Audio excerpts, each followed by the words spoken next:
Welcome. Hello, everyone. Welcome to uh, our In the Room on telling your story or your child's story.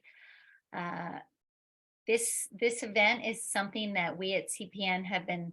This topic is something we talk about all the time, but have never done anything on because I think it I know for myself, it's asking us to be metacognitive about something that's just part of our DNA. So I felt like it was something that required a little bit of a pause as we reflected on how we would do that. Uh, Jennifer and I, as parents at CPN who have told our story a lot and also interview families to help them tell their story, spent some time listening to how other people talk about storytelling.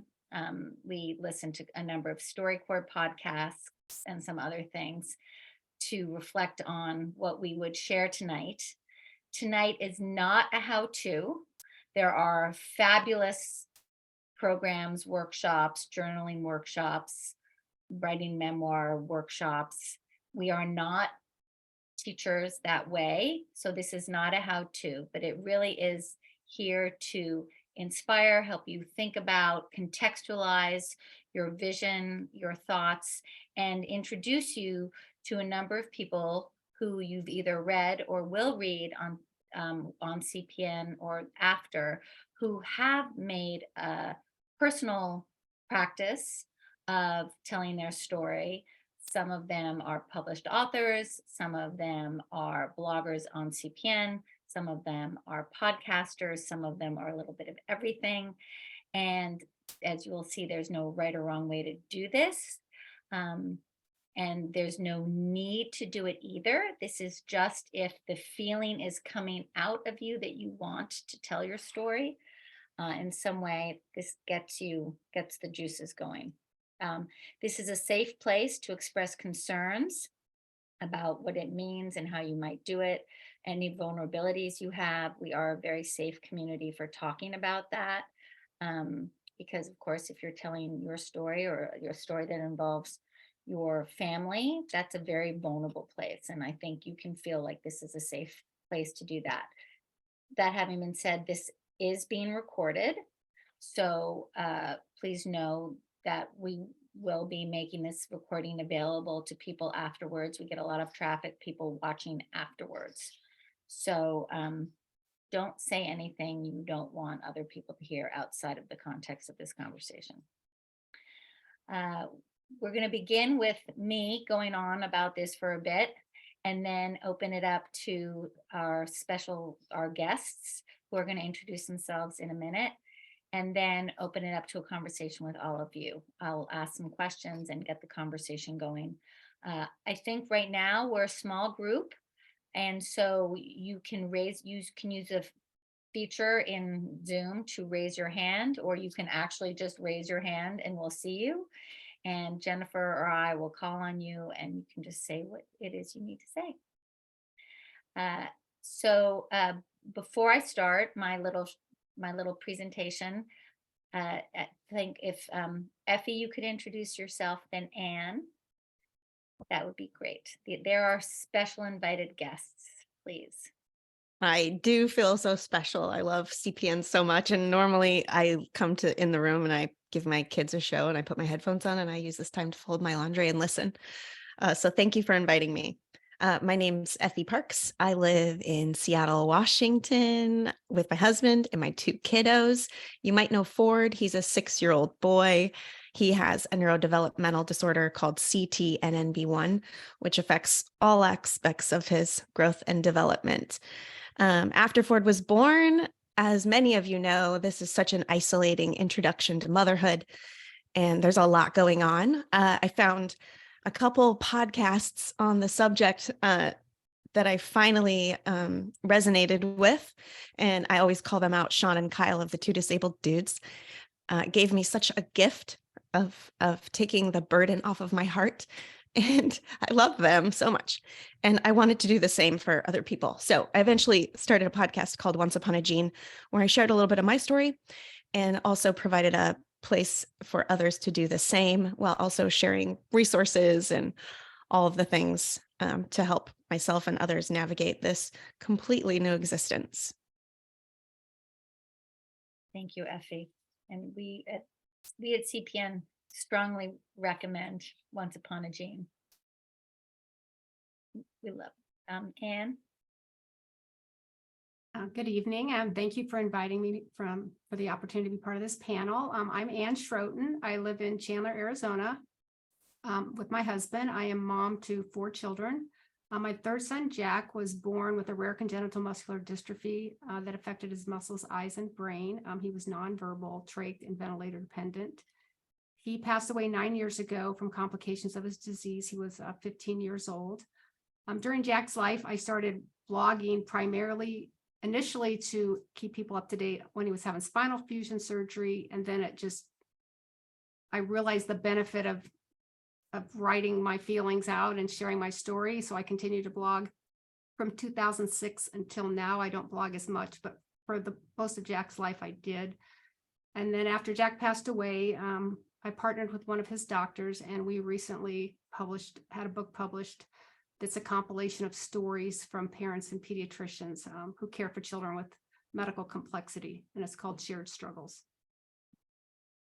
It's a wonderful book, and I strongly recommend it. I especially recommend it for anyone who's pursuing a career in medicine.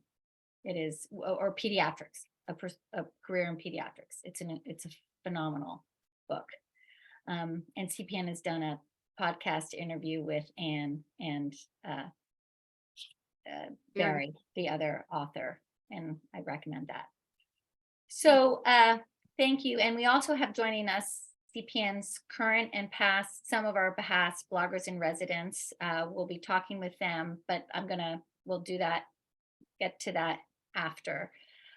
Quickly going to move through. I said this is not a how-to, but just to get the juices flowing and how we think about storytelling at CPN, which is not an original way to think about it.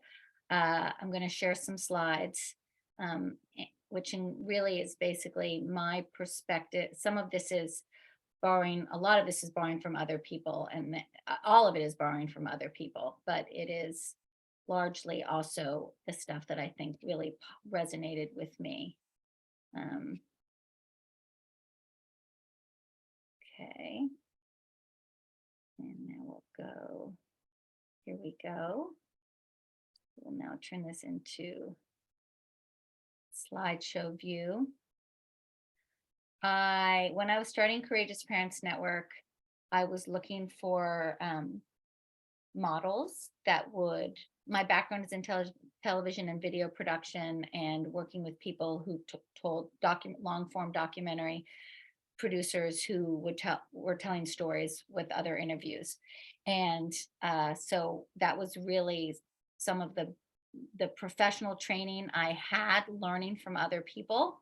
And then I did some of this when I volunteered for the National Tay-Sachs Association, my daughter's disease community. And so when I was starting Courageous Parents Network, I already had a sense for the power of story. And so then I was looking for wise teachers who could name the power of story.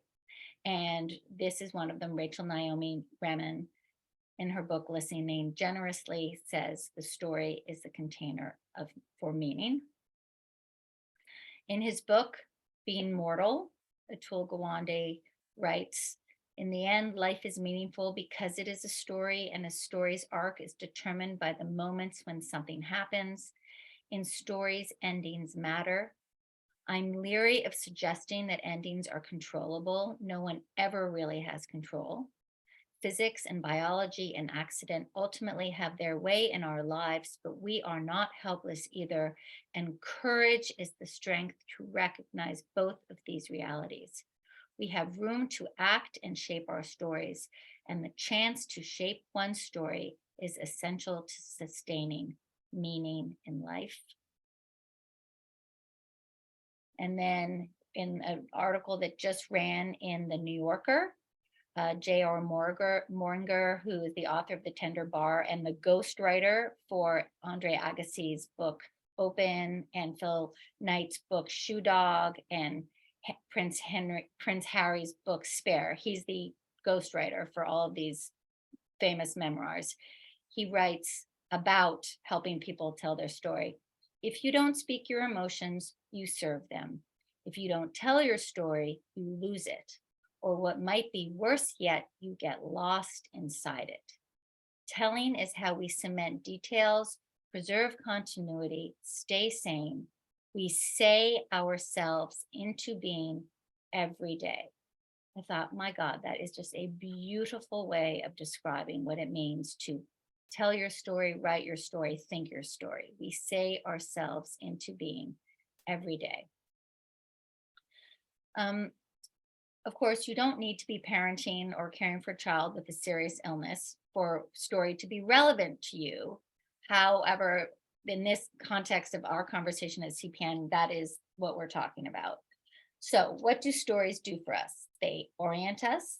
They help us locate ourselves in the world and make sense of what can often feel like a senseless situation. They help us share both our greatness and our vulnerability, if we're being honest. They help us create community, and you're going to hear some of that tonight. And from the perspective of advocacy or raising awareness, they can be vehicles for change.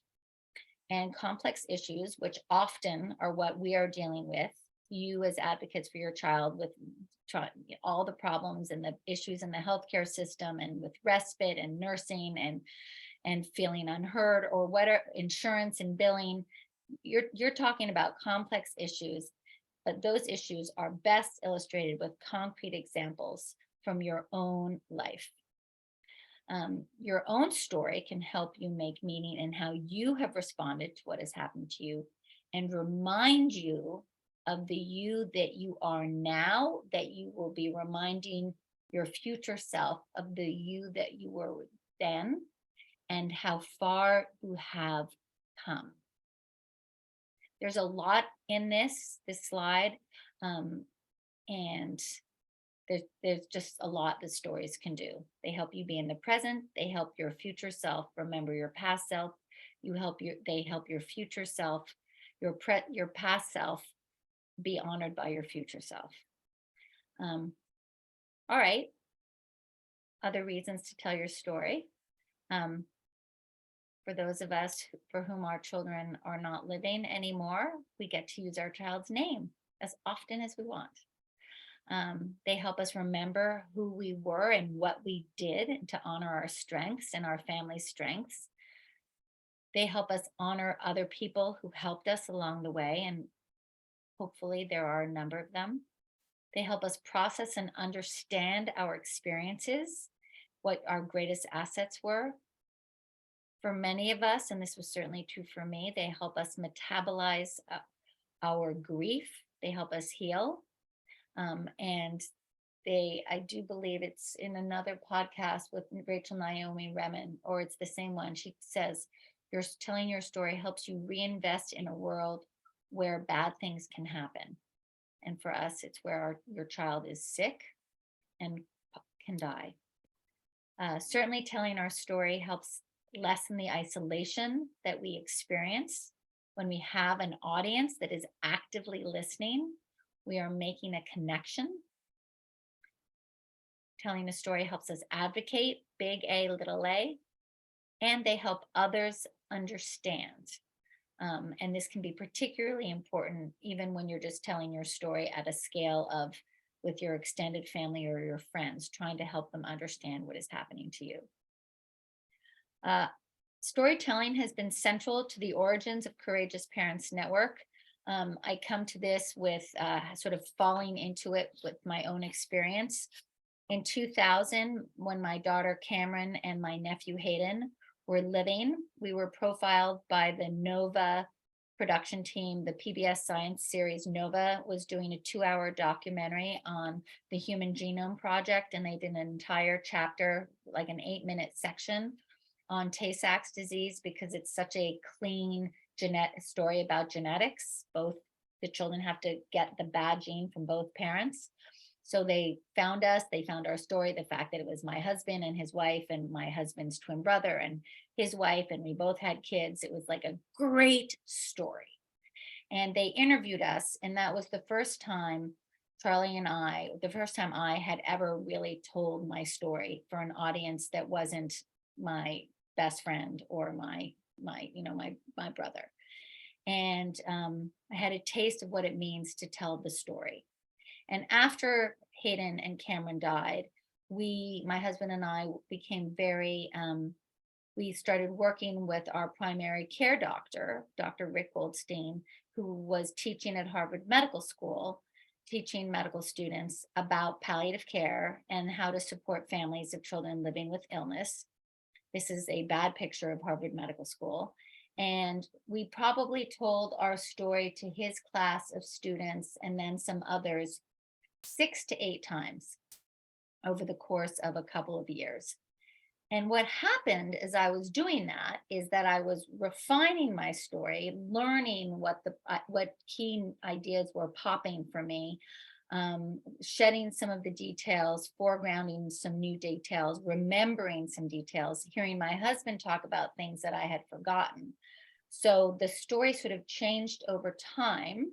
The key thing, it didn't change, but the things that became more important popped more. But what also happened is that I began to worry that my story was feeling a little rote and canned, because even though it was evolving, as I got better and better at it, the words started to feel a little too familiar. And in that familiarity, I worried that this story that to me was the most precious thing that I had, the story of my daughter, not including my living children, but you understand the story of my daughter, her 2 precious years, and how we cared for her and who helped and what mattered, was becoming a little stale to me. So because of relationships that we had, and with the help of Dr. Goldstein, we partnered with the American Academy of Pediatrics, and we turned the story into a teaching tool for primary care physicians and medical residents. And that's Cameron's Arc, that green DVD that is, you see over there. It's available now online. And that was an extraordinary experience, telling the story for educational purposes in that fashion. And then all of this became fodder for me as I was eventually 13 years after 13 years after my daughter's death, when I was conceiving of Courageous Parents Network. I knew that the therapeutic value of telling your story was something that I wanted to make available to other families going through it now, both to help them tell their child's story when we interview them for CPN, and give them an audience of other families and clinicians, but also knowing that for the audience, which was namely other parents, hearing the story of someone like you helps you feel less isolated. And we know from the research that we have done with families who use CPN that this is one of the primary things they get out of it, is it lessens isolation. So I share that with you to see, really to make the point that there's an evolution to it. There was an evolution to it for me, and it took a long, and the way the story presented changed over time, and time is a vital ingredient to the storytelling piece. You don't necessarily need to take a lot of time to get to the point where you're telling your story, if you choose to tell your story, but it is an active ingredient, and you will notice as you think about it, what impact the passage of time is having on what you think about, what you care about, what you choose to talk about, and how you tell the story.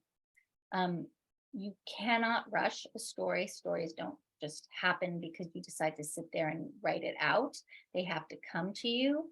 I do know from my own experience and also talking to bereaved parents that some parents feel pressure to get out there and start telling the story. Um, you have all the time in the world. You can't make this happen. And there is absolutely no pressure to do anything. There's no pressure to do anything. And let the passage of time reveal to you what is authentic and meaningful to you, so that it can let it come to you instead of going in search of it, I guess is what I would say.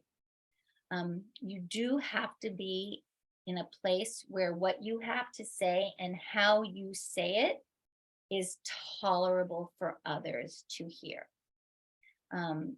This is especially important in the early years, when you haven't had as much time to process the shock of the diagnosis or the shock of your child's passing, depends on where you are.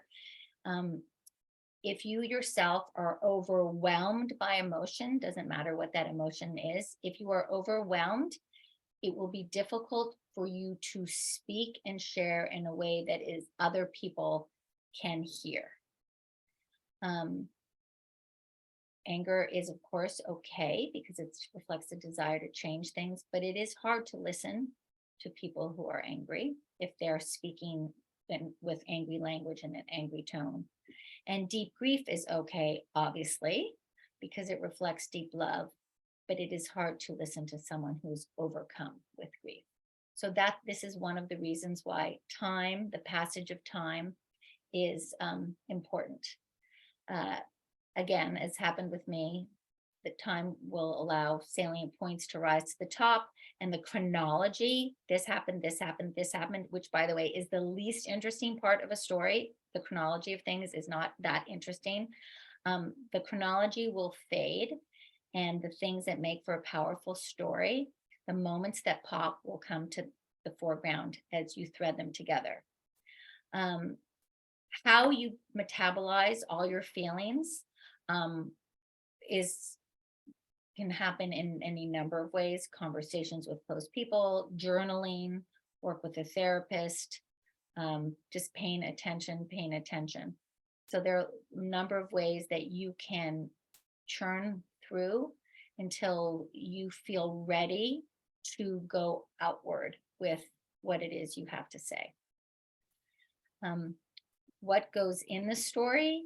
Again, this is not a how-to, but just going to sort of highlight a few things that we think that sort of key to consider. As I said, a good story is not the chronology of what happens. It's the stitching together of details that matter to you, those human interactions with the world, and the emotions and feelings that follow. The points of your story are yours and yours alone. As J.R. Mortimer writes, the story is carved from your life.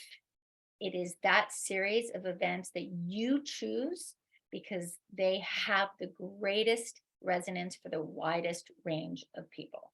So they're your pieces, but they will resonate with the widest range of people.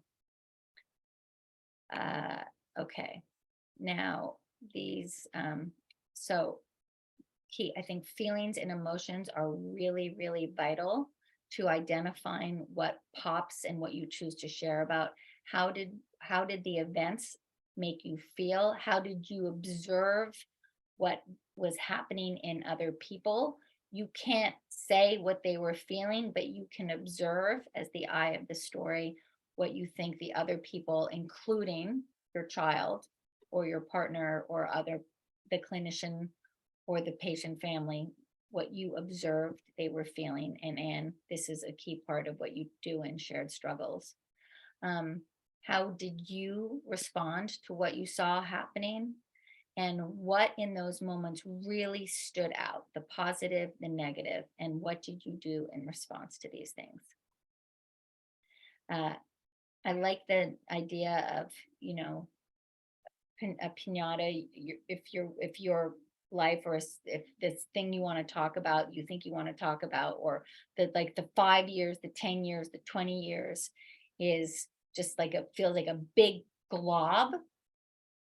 Think of it as a piñata, and your job is to hit that thing and see what falls out. That's obviously much more easier said than done, but perhaps that image will be evocative for you and helpful to you. The next one. So what goes in the story, of course, depends on who your audience is. Who are you telling the story to? And that really depends on what impact you wish to have on them. Is the point of the story to build empathy, to build awareness, to affect change? There's a missing word there, affect change. What are the key messages you want them to come away with? There's a fabulous book that Jennifer introduced me to that's particularly written for people telling stories for advocacy, but there's a lot that's in here for just general storytelling. It's called Living Proof by John Capecci and Tim Cage, telling your story to make a difference. And in it, they say that stories are most memorable when the messages are delivered in three, when there are three key messages. And interestingly, I didn't know that, but when I started telling and honing the story of Courageous Parents Network and what mattered to me and my husband, it was three things: community of other parents, palliative care, and grief counseling. So that just happened. Key messages ideally point your audience forward to the future. Where do you, as the storyteller, find hope?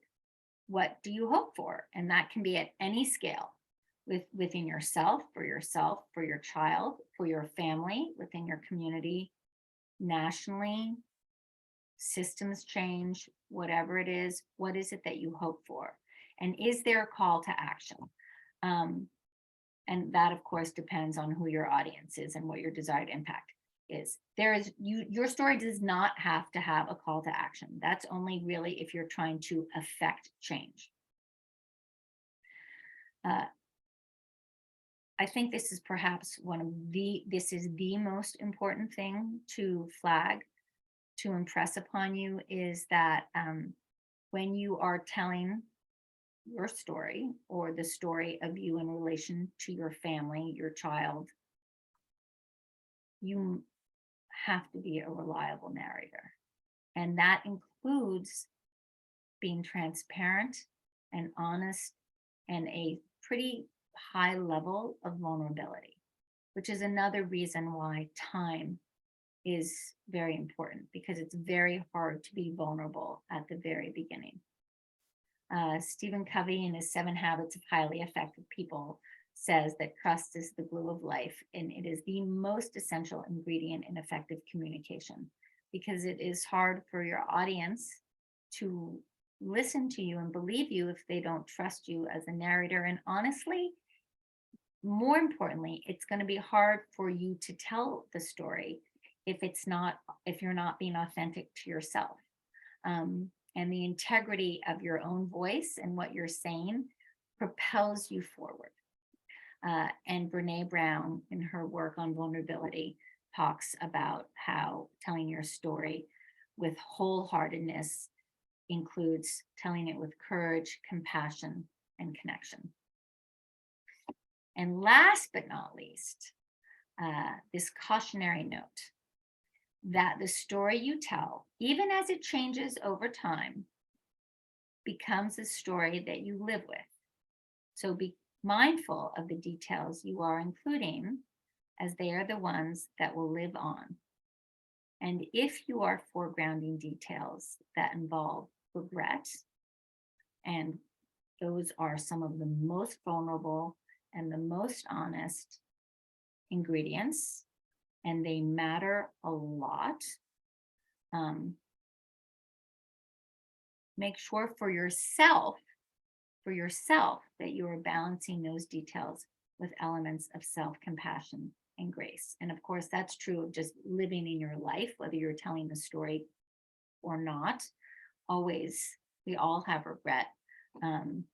hopefully not too much, and hopefully the regret that we have, whatever that looks like for whatever it is beaten out by the compassion you have for yourself and the grace you give yourself. So that is enough of that. Thank you for listening to my little speech there. I want to turn now to Effie and Ann and see if you would just begin by saying, in what I just, the what, the when, the who, the how, what resonates most for you in terms of, and if we could start with when you first began telling the story and how that's changed over time. Why did you begin? How did you begin? Has the story changed over time? Have who you're talking to changed over time? That interconnectedness. Maybe Ann, will start with you. Okay. Well, I first started writing publicly when so back in Jack's day, people connected via message boards. There wasn't Facebook, so you had message boards. I had a community that I already knew. And then when Jack went in to have a pretty major surgery, his spinal fusion surgery, I decided to do a blog to keep people informed about what's going on. So that's when I first started putting my words really out there publicly.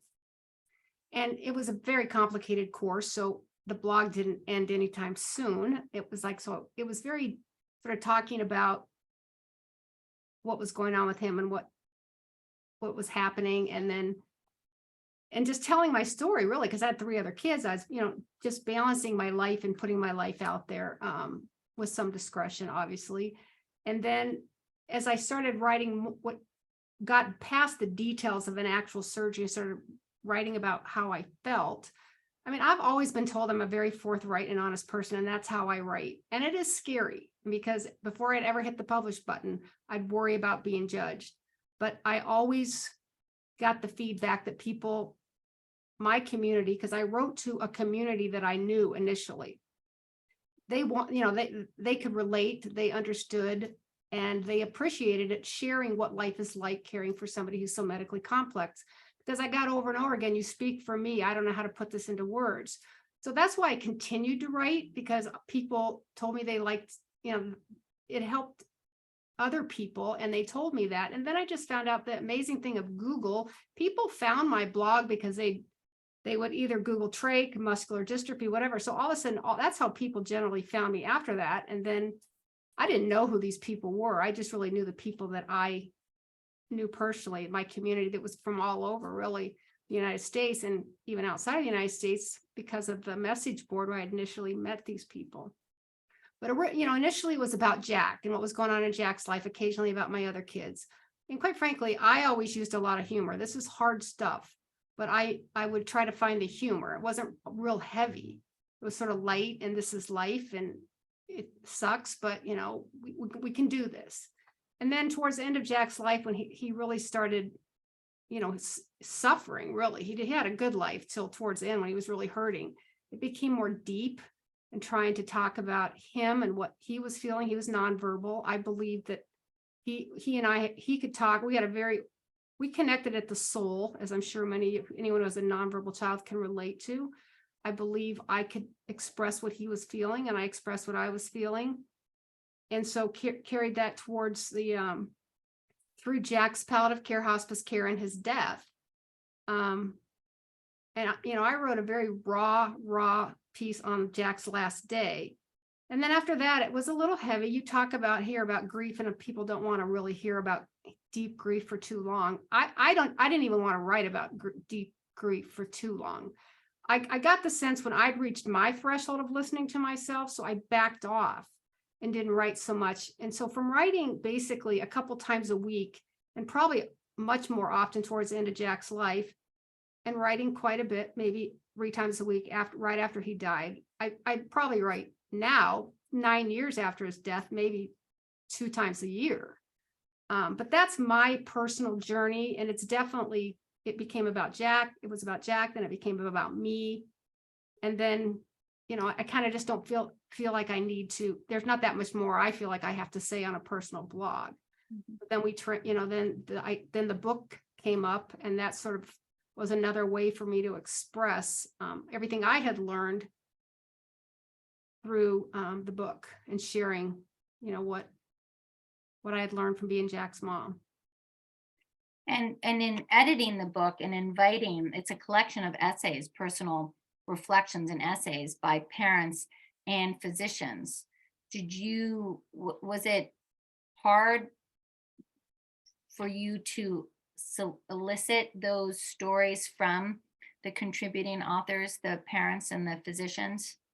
Not hard for you, but how much work was it for them as writers to do it? Well, when I reached out to people and asked if they'd write a story, they wanted to write a story.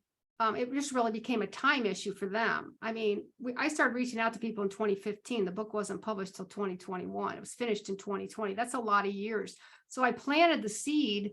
I would say the bulk of the stories were literally the last year, because the pressure was on and we needed the stories. Some people got them in right away. I think parents, it sounded like a good idea, but it was harder for the parents to write. The doctors, I mean, they were all over it. The ones who wanted to write stories wrote amazing stories, and it really didn't require much from me once they agreed to write a story. And why do you think that is? I think because, at least from the stories that, their stories, is they were deeply touched by the family they wrote about. And it was an opportunity. When I went out to them and said, this is what we want you to tell us a story about a family that had an impact on you, and why and how. And what do you want your colleagues and other doctors and others who care for this population of children to know about these families? And I think it's not surprised them, but it helped them realize really how impactful this family was. I really didn't find it difficult to get the stories. I needed to find more physicians that would have the time and say yes. But once they said yes, they're very generous with their stories. Mm-hmm. Maybe Katie will come to you in a minute and talk to you about your perspective on clinicians writing. Effie, how about you? Your evolution as both telling your story, Ford's story, and then interviewing people weekly for theirs. First of all, I would like to see my brain when we're talking about storytelling, because everything everyone says, I'm always like, yes, yes, yes. And it's just so nuanced, right? The beginning for me, other than crying in every grocery store and at every playground and in every car I sat in, was interesting because I was surrounded by a huge family. I have 12 brothers and sisters who talk all day long. I have a loving, close family here by my kids. And I just started seeing myself get so much more disconnected and not seeing myself in anyone's daily life anymore. But then I was flooded with questions, and voicemails, to a point where I wasn't even checking them anymore. I wasn't reading them because it was so much work to go through those, hey, how are you? What can I do? Kinds of things, that I was even separating myself even further. So people were trying to reach out and trying to help me and trying to understand, but it was too hard to manage while I was doing all of this new medical stuff for my kid. So originally I decided to start just a private Facebook group for Ford. Believe it or not, I wasn't all over the internet a few years ago. So I just had this little Facebook group where I would update things about Ford and answer the FAQs that I was getting in my voicemails. And I found that things started happening, right? Like we talk about how are you going to get help, how, what people can do. And I realized that once I started updating in certain instances, that people started showing up in different ways. And people started showing up who I never would have expected to show up. You're right, that weren't there for the last 15 years of my life and now who are so deeply close to me. Just by kind of sharing that stuff and not engaging, I wasn't responding. I was just letting it be out there and letting people dip in at their own pace. And that took a huge burden off of me. And then it also gave me a little bit of a healing aspect, and it gave me confidence. And people say, you found your voice all the time, and I'm not really sure what that means. But I look at it as like, I have to control this story, because otherwise the story is going to control me. And it kind of goes into what you said a little earlier, Blythe, when you were talking about getting lost inside your story. And I think that's really easy to do, especially when you're in the thick of it, right? You can get just so disrupted from everything going on with the emotional burden of it all. So I really just kind of tried to piece it out. And then I was ready to go, okay, well, is there anyone else like me? Right? I don't have any time to read because I'm taking care of my kid. And every time I try to read something, I'm crying and I can't see my screen. So I have to figure out a new way to like consume or find these people that I want to, because I don't relate with anybody in front of me anymore. So there has to be someone out there like me. And so that's how I found the medium of podcasting, right? You spend a lot of time in the car. You spend a lot of time in the waiting room. You spend a lot of time awake trying to get your kid to sleep. And I found a couple of those. There weren't very many a few years ago either. And that was the first time I felt empowered. And I felt like someone related to me and I related to them back. And it really just kind of lifted so much off of me, like I said earlier. And I had some clarity that I didn't have before, because before I was just kind of drowning and trudging and just trying to make it to the next minute. And I was like, okay, take a breath. I realized I hadn't been telling anyone my story, right? Sure, I was doing it online, but in my profession, I was a hairstylist. And so I was definitely silenced, because nobody wants to listen to their hairstylist talk about sad stuff. Like, we're listening to your sad stuff. And that's great. But eventually I started to realize that I was getting like choked up, like I was getting some anxiety about keeping everything together all the time. And I realized another thing you said is that like your emotions can become you, is if I wasn't talking about it, that it was getting stuck in my body, if that makes any sense to anyone. And with this podcast medium of these people that spoke to me, especially the two disabled dudes, like I mentioned earlier, I found such freedom in just expressing it. I originally would write it, right? And then I recorded it and then I listened back to it. And I just kind of had an aha moment that like, this is what I had to do, because I couldn't find any more out there at the time. There were things that were very specific and they're great for some people, but it wasn't speaking to me. And I knew that there had to be someone else like me, because like, seriously, why is this so lonely in the beginning? Why do you feel like you can't find anyone like you? I mean, we're literally all over the place once you start looking. But everyone is so like stressed and, they're also trying to live their life and it's really hard. And I just found that finding my people was this whole new like pasture of like bright sunbeams. And I took it from there and I decided to start Once Upon a Gene and start talking about it. And literally people flooded. Like, I've never caught up with my inbox from people who want to talk about it or share their story or say something super kind or tell me what they've done now because of what someone said. And it's just really beautiful to continuously see this impact that your story can have out in the world. And a lot of the time you don't even know about it. And that's one of my favorite things about the stories is they live on forever, especially if you put it down where someone can have it in some way. Mhm. I don't know if I answered your question, Blythe. I feel like I'm yammering at this point, but No, of course, you did. And you were talking there and you're mostly in telling your story, Ford's story, in the conversations you're having with others, but and in your role as a podcaster who selects and interviews other people who have stories.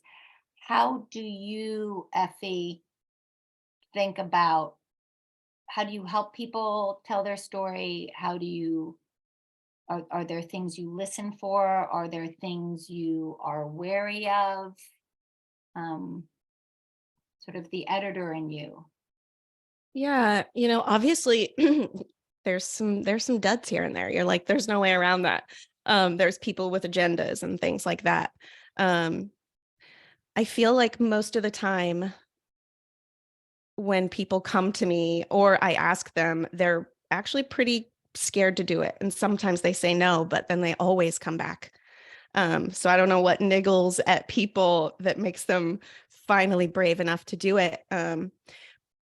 Again, I think I've just been around people, and especially in every job I've ever had and coming from a large family, that I feel like I'm pretty good at listening to people, wholeheartedly listening to people, but also helping them draw out what they need to draw out without getting too off track.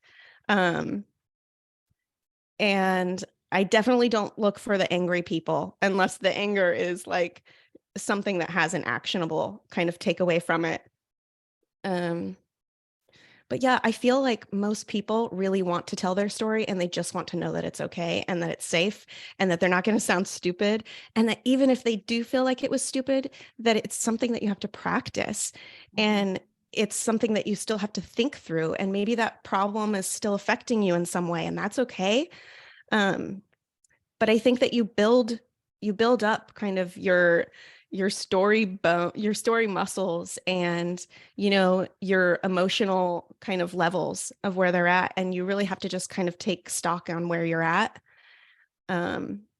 Most of the people coming to me and wanting to tell stories have consumed all of them, and so they kind of like get it, right? And everyone does have something that they want to share, and that's my one question that I usually ask someone is like, what's on your heart lately?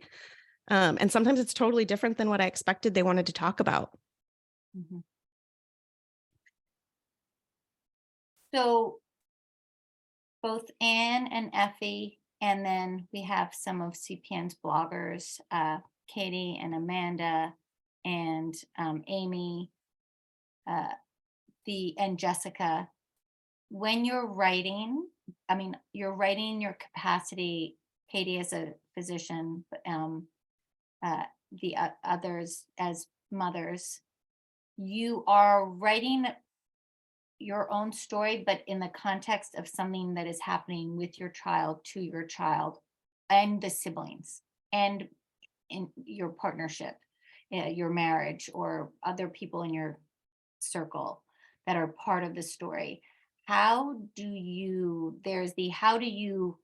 think about the other adults in the story that are part of your story, those who are not the I, and then how do you think about your child? And in many instances, I know a lot of the CPN families, their child is not able themselves to be the author of their own story. They're not able to communicate, either because of their age or because of their cognitive abilities or their condition. They are not able to be master of their own storytelling.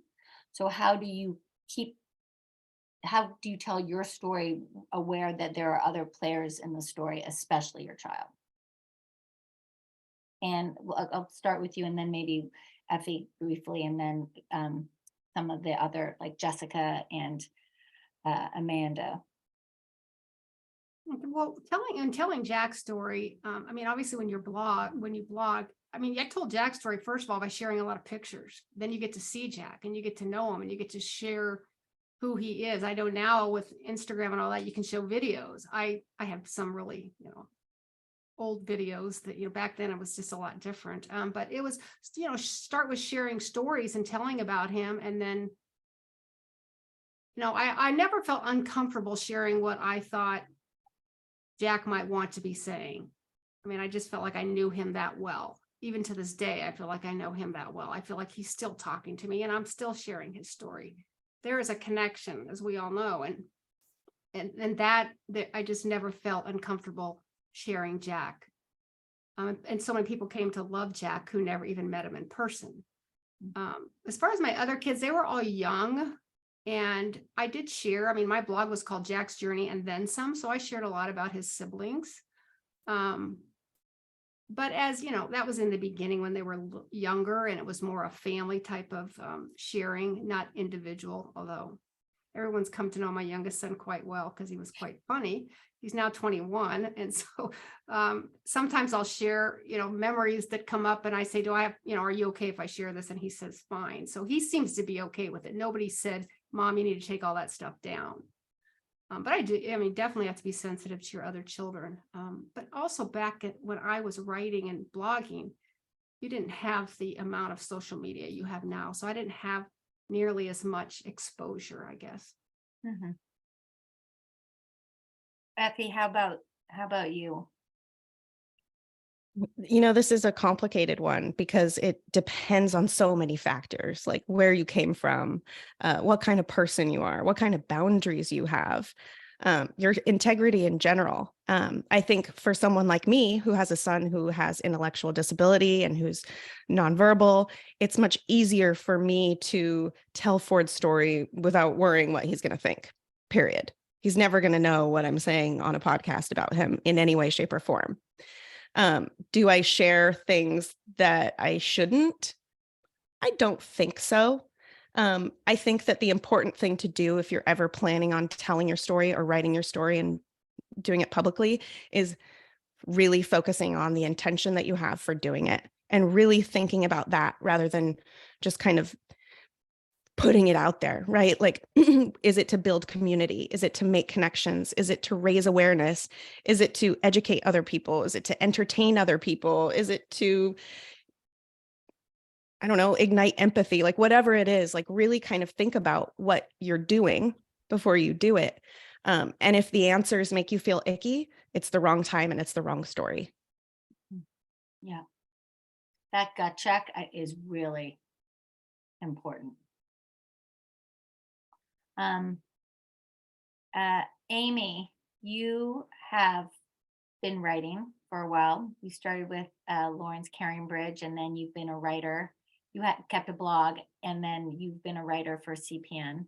And there's Lauren's story, and you have 3 other children, and you're married. Like, how do you balance? And Lauren, of course, was fully aware of everything. So how did you balance all of it? My writing started out similar to Ann's in that and Effie's too, that I wanted to I couldn't keep up with people asking about how things were doing and the story. And I made a really conscious decision not to do a lot of medical facts. I wanted people to know what it was like to be in the chemo clinic with us, to know what the smells were and the sounds were, and really to get to know Lauren and our other children. I had a secondary goal that I hoped that someday Lauren would be able to read this. I knew it would be like permanent marker in her head, all of these things and a tattoo, but to let her know, like, this is how I saw her. And I certainly wanted my other children to know this is how I saw them during this time frame, and this is what was going on. My twins were 7 when Lauren got diagnosed, and just like some of the things that they would say to each other, I included on Caring Bridge probably 15 times, just something called twin talk, where I would just write down word for word what they would say. And people loved that. Like, it wasn't about anything to do sometimes with her diagnosis or anything, but just, just to make a memory while we were going through this. It's hard to balance though. My kids are, in early 20s and late teens, and especially Lauren's twin. Um, she would probably die 1,000 deaths to know I was even talking about her today. Don't tell her. And then just, she doesn't want, I'm sure she doesn't want to be written about. I do ask their permission if I repost something on CPN or talk about them, because I think that's important for them to have some control over the story. It's hard to integrate my husband into it sometimes because it was always, not always, but it was me at so many moments, and he took care of everything else while we were in the hospital. So he doesn't have some of the same memories about that. So that's sometimes hard to integrate into the stories. has he ever come back to you and said, why did you write about that? No, he really likes them. I think he's given me like amazing supportive feedback about it. But I think for him, it's still too painful. I have to ask him to read something. It's not always proactive on his part. I don't think he likes to relive that. Jessica, how about you when you're writing? How do you Yeah, I feel relate about to that? so much of what everybody has said. So I'm like, yes, and yes, and yes. And the ick test, Effie, that's going to be like the new thing. Just, I don't know many of you who are on the call. So I have 3 kids, and my daughter Dahlia was my middle child. She died 14 months ago, 1 week after her 17th birthday. She, at age 5, was diagnosed with Murph syndrome, which is a rare degenerative mitochondrial disease. She too was trached, she chewed the whole bit, but she developed normally until she was 9. And then from 9 to 1 week after 17 is when she, at 9, she got the trach and the G tube and lost her ability to walk and talk and all the stuff. And then it was degenerative until the last few years when she was 100% immobile. It is really interesting because my sister died when she was 30 and I was 27. My father was a writer and he wrote a book. He wrote a memoir about my sister. And when I read it in draft form. And he said, this is a book about Nomi. And I said, this is not a book about Nomi. This is a book about you and your version of Nomi. And I realized in reading the book, his version as her father was so very different from mine as her younger sister and best friend. And so he ended up putting a forward in that kind of disclaimed that. But that's always kind of been in my mind. So now here I am, and my memoir's coming out about my daughter, but I know it's not really about her, right? It's about me and my journey. So I'm aware of that. And I also know how the ways in which he spoke about me, our other sister, my mother, who was his ex-wife, all this, like, it was a bit like people had to go into therapy over this book. It was a big thing, so I've been, pretty conscious of that. In terms of speaking for Dahlia, I don't believe I'm speaking for her. I hope I'm sharing her light and life and impact. And I believe deeply that she would be cool with how she's being portrayed. As for the other 2 kids, I'm super careful about that because it was a very, very, very difficult journey for all of us. And I don't want to share their stories. This isn't their book. This isn't that. I don't think that that's fair to them. So where I do talk about them, they have cleared that. They're now 16 and about to be 21. The husband is the interesting one, I think, because when I first submitted the draft of the book, one of the big notes the publisher wrote back to me was, or the editor, or whatever, well, it sounds like you're married to a saint, which is great for you, but it doesn't seem like anybody will be able to relate to him. And I realized I was so careful that I ended up making him sound like, like he walks around on a pedestal or something, and so I had to take him down a few notches. I joked, I told him I needed to make him into a CAD. And so then I felt like everything, I was like, could you maybe come up with some stories about where you were not so great? It's hard because you want to have a fully fleshed out character. You want people to be, this is a real marriage. There's real stresses. There's a lot of challenge, like for any marriage, but then times a million, right? For what we're all going through. And so that was hard. And it was interesting that I definitely was walking on eggshells at the beginning. Yeah. I love that. Oh, Jennifer, you're muted if you. Sorry, I was trying to mute because of allergies. I think, Jessica, you raise a lot of really good points in what you're saying, which is, one, knowing that you're telling what is bringing you to the story that you're about to tell, and identifying that ultimately it usually comes down to yourself. And that it is really something internal that you're trying to express, even as you're advocating for research, or even as you're trying to get people to understand what it's like to care for a medically complex child. There is an internal story that is valued and deep and important, and leads to the integrity of your story. But I also think too, when you get to honing your story, as Blythe pointed out, sometimes the details can get a little fuzzy, and in order to make your point, you may have to create something that might not be entirely the realistic point of that the realism of what really happened. And it's okay to do that in telling a good story. It doesn't make your story less valid or less truthful. It just makes it a better story. And I think it's important to recognize that and see when they're both valuable, you know.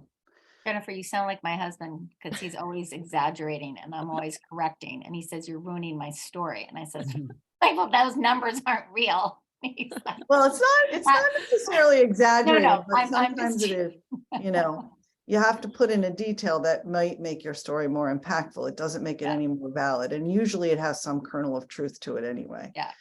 You know, but It's Amanda, all are based on you- a true story. Yeah. That's true. Amanda, are you there? Yes. I'm wondering if you could talk about when you were just recently stopped blogging for CPN, but you know, Andeline is often with you. I mean, she's with you, but you know, maybe you're writing and she's in the bed next to you or in the room next to you. So you are writing about Andeline and she's right there, like, and she's aware of what you're doing. Do you talk to her about what you're writing about? Does she read what you've written about? How do you do that with her? So like many others, when I first started writing about her story, it was on Facebook, and it was only people I knew in real life, family, friends, church members, because again, the phone calls, the emails, the texts, you know, she's in the hospital for the 15th time that month, right? It's just too much. So being able to say, this is what's going on and this is what we're doing, that's how it started. It was a very small, very raw, very medically based. Like some people steered away from that. I didn't. I was like, you know, we had this test and this surgery and this procedure, and this is what she's going through. And I was careful in showing pictures that, you know, I tried to maintain her modesty if she was in a hospital gown, that I was being mindful of what I was putting out there, even if it was only for 30 people or whatever that already knew her. And then that over time, my writing, like I didn't write for a long time personally. I used to write a lot before Andeline. And for me, I'm divorced. And so I recently wrote a memoir that I basically wrote just for me and the medical team. Really, I didn't care if anybody else read it, but I had to be very careful how I portrayed that relationship, because we're divorced now. And if I would have thrown my ex-husband under the bus or been too honest, it would have damaged the relationship we have now and his relationship with his daughter. And I knew she would read it because intellectually she's very bright. So as she's gotten older, I have asked her, you know, are you okay if I post this? Are you okay if I shared this picture? With CPN specifically, I've written a few pieces that I asked her dad. I said, would you read this?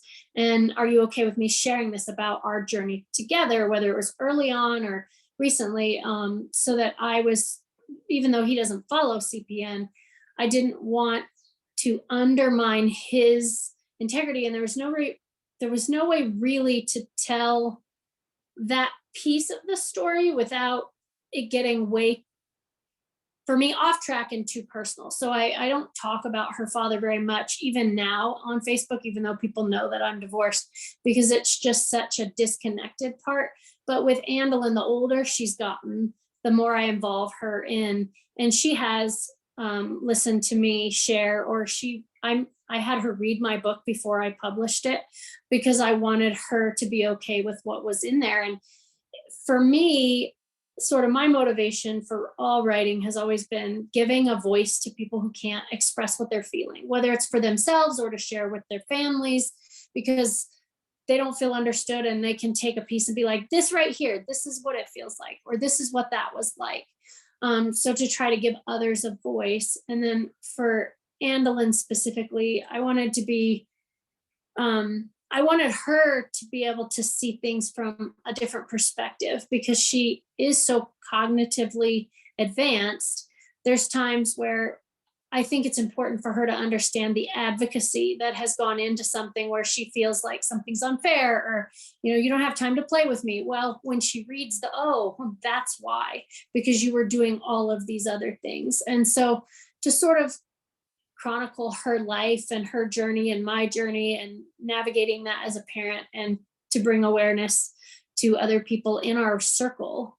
But yeah, I am very mindful of how I portray her and her father, if I mention him, because I want to keep those things intact. Mhm. Thank you. I know, just listening, my own son Noah has participated in Effie's podcast twice, actually. Once in a straight up interview, and it was very enlightening as the parent to listen to the child's interview and the way that they thought about the same story, right? Because ultimately our story is in some ways one. And then also, Effie, I wanted to ask you about this, because you do both straight up interviews of people, then you also tell your own story in certain episodes of your podcast, but then you've utilized a different storytelling technique. And I wanted you to see if you could talk about that a little bit in that. And I've written one and Noah's written one, and I know I found it a different way to tell my story. Effie provides writers with a prompt. My prompt happened to be because of you, which an obvious story would be to tell how my son Benjamin's life impacted me. But instead I was able to turn it around and tell it through the lens of my mother-in-law, which was interesting. But can you talk a little bit about that tactic as a way to get people to tell their story or share a story, and what you see the differences maybe a little bit between the straight up interviews and those opportunities? Sure. First of all, Noah's and Jen's storytelling episodes are like top tier. You have to go listen to them. Jennifer's blew my mind. So along with interview episodes, and then something I call episodes, which are just 5 minutes every couple weeks, where I talk about whatever is happening in my day, I have a storytelling episode once a month. Because again, there's an abundance of people who want to participate and who are in this community with me, right? And I can't do everything all the time for an hour, and not everyone wants to listen to that. So I kind of just, how I think about my stories is, we're always talking about this idea of how we're lost at sea and we're drowning and there's waves and it's the storm. And I just thought about stories could be a couple things. They could be anchors, and they could also be lifelines. And we all resonate differently with other people, right? Like not everyone's going to want to hear me or my story all the time, or maybe ever, but they're going to get something out of Jen's story, and they're going to get something out of Noah's story. And you're going to just give people so many offerings of things that they can align with, and ideas that they can take with them, and comforts that they can consume, and ignite some sort of change with them in just like these bite-sized ways, which also we need to keep it short a lot of the time in our lives, and we need to keep it quick. And I think it's also really good for people to tell these little stories when I give them a prompt, because they see how far they've come, and they see how good they got at something, or they see about what they don't care about anymore. And they learn what they might actually be good at that they never thought that they were ever good at. Especially in those short stories, because it kind of puts pressure on people to not go over the timeline of things. Sometimes that still happens, and that's okay, because I'm not going to tell anyone how to tell their story. But I feel like a lot of people get so much more creative and really think about that moment instead of the Odyssey. Mm-hmm. Yeah. Yeah, I think that's Yeah. a really good point in storytelling, that using prompts as a way to think about your story can help you lean less towards the chronological odyssey of things and more towards the salient points that people really want to hear about. And just to put it in perspective, Effie tells you, like, you got no more than 6 minutes to tell your story in an audio recording after this prompt. And it was hard for me. I had to record that like 12 times and keep slashing things out because it was more than 6 minutes, you know, and it is hard, but it's a good practice, I would say, to use prompts to just, and we used to put them up on CPN. We would have a prompt, like just a quote to elicit some response. But sometimes that response to a prompt can help you find your path to the actual story that you need to tell. Yeah. And again, you just gain confidence, right? And It's practice. someone is going to message you. Yeah. I want to get to Katie. Katie, you are a nurse practitioner and you are now writing for CPN. I'm wondering, you know, you are an outlier here and that everybody else is writing as a parent, or writing or talking in some capacity as a parent. Why did you choose to write for CPN and perhaps other outlets that you're writing for? And can you speak a little bit about the importance of being vulnerable as a clinician, as in that writing? I mean, I think we expect parents to be vulnerable because this is their kid, their family, but we don't necessarily expect clinicians to be vulnerable, but vulnerability is key. I will do my best. I feel like you all have blown me away with your stories, both written and here in this event tonight. I am in no way as eloquent as pretty much everyone else in this room, but I will do my best. I haven't written in a really long time. I loved to write. Growing up, I thought I was going to write.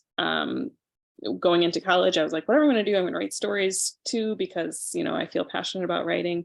And I kind of fell off my radar as I went through nursing school, and then I became a bedside nurse in the NICU, went through nurse practitioner school, and, you know, life gets away from you. So when this opportunity came up, I was excited to kind of dig back into it. I've kept this kind of notes tab, and every so often I'm struck by a particular family or situation and kind of have written these little blurbs. And so I was kind of honored at the opportunity to start writing for Courageous Parents Network.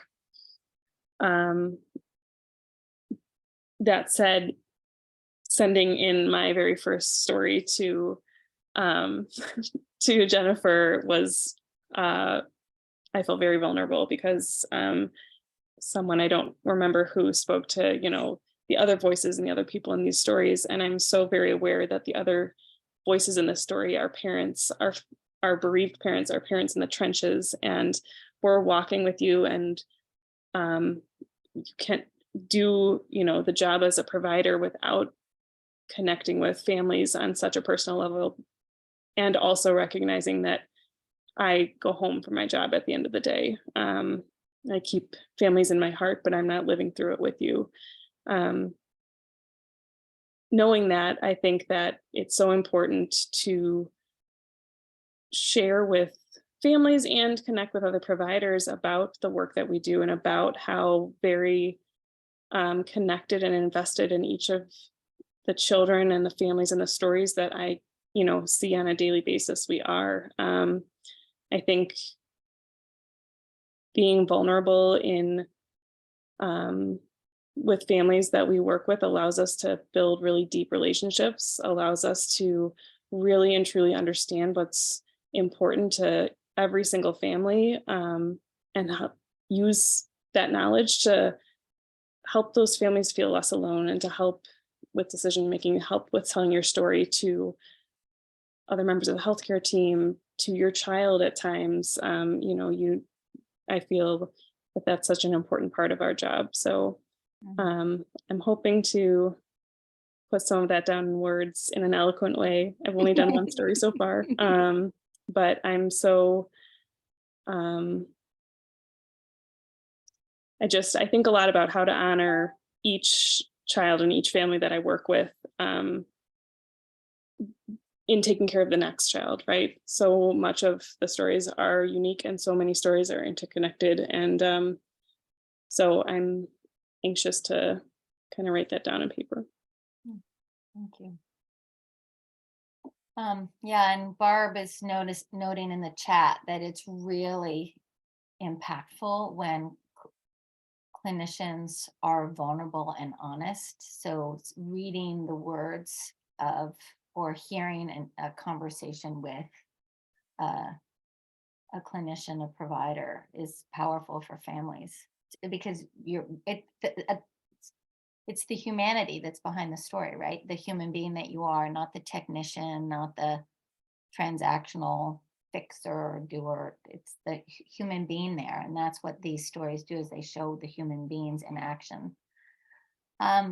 I want to, we only have 10 more minutes. And if any of you who haven't had a chance to speak have a question or to raise with these guys, or an observation for yourself that you've encountered in your own story writing, crafting, considerationing, please raise your hand, put yourself, show your camera if you are able to, and we'll call on you. And if I don't see one, there is one question that came in the early that I'm wondering where, just to make sure I'm not able to go to the next. If the question of silver linings, like, oh, Sarah, go ahead. Okay. Thank you guys. This has been such a fantastic panel, and just hearing about just kind of these different approaches. I guess one thing that I am thinking a lot about, I guess from a personal standpoint and professional standpoint, around taking your story and using it to advocate for change. And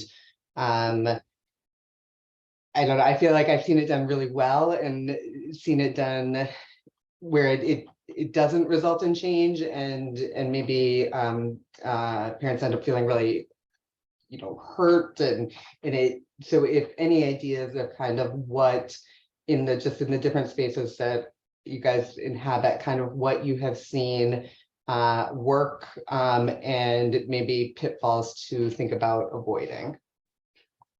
And Sarah, are you just asking that partially because when you put yourself out there and nothing happens, that feels crappy, or just tips for it?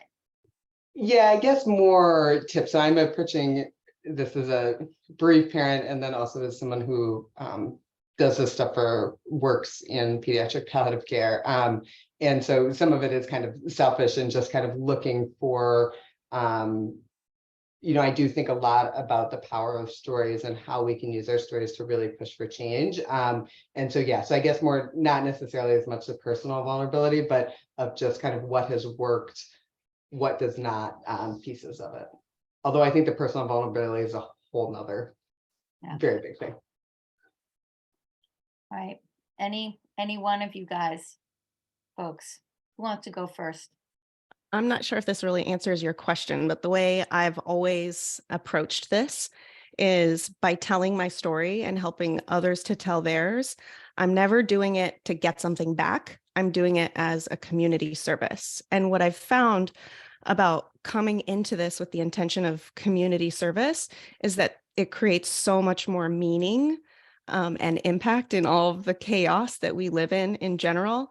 And it's so much more fulfilling to just be an offering than to necessarily hammer down, I'm making all this change, because the change will happen, especially I think if you continue and you keep showing up and you have kind of the right mindset and the right heart going forward with it. Can I add something to that? Because first of all, I love Effie. First of all, I love Effie. Let's just start with that. I love Jessica. I called her yesterday, randomly. But I love everything. I mean, it's gorgeous what you just said, and I agree. And I think where we can put a human face and a human story to whatever the issue is. So when, if when there's a bill for Mito cocktail, for example, which was something that was happening in Massachusetts, and you have a bunch of people debating whether or not it should be covered by insurance. For example, I had the opportunity at that one to go and tell our story. So I do feel like where we can share the stories because that's everything we've been talking about, right? It's the humanity behind it. It's the we're real people here, and this is how it impacts us. And I wouldn't be able to give my daughter Mito cocktail if it wasn't covered. Nobody could. It was that, whatever the specific issue is, but giving that, I just feel like we have the ability to make a difference if we are driven, have the chance, desire to tell our stories in the right settings to the right people, or to partner with people who might care deeply about it, but don't have the personal connection. And you might be surprised the action from you telling your story that one time might come 2 years later. Mm-hmm. Yeah, I mean, I was with my book. I mean, my co-editor, Barry, said, in medicine, it takes 10 years from the time something new comes out to when you see a change. He said it could be 10 years before we actually see the impact of these stories. So sometimes you want immediate, response, but just putting it out there, it does take time. We're not typically patient people because of the lives we live, but. Well, and that's what's so hard, right? Because maybe we're not doing it for our own kids because it does take time, and maybe we're doing it for the kids who are coming up behind them. I think that's one of the reasons why when you do it for advocacy, you want to make sure it feels good as you're telling it, because you aren't necessarily going to get the impact you want in a timeline that you want. So the 15 minutes you get and what you say has to feel good all by itself, because that may be all you get in that moment, all the gratification you get. If nobody else has a question, I want to, the one other email that came in was the pressure to have a silver lining or leave people with, if what you're writing about is difficult and you're feeling sad, then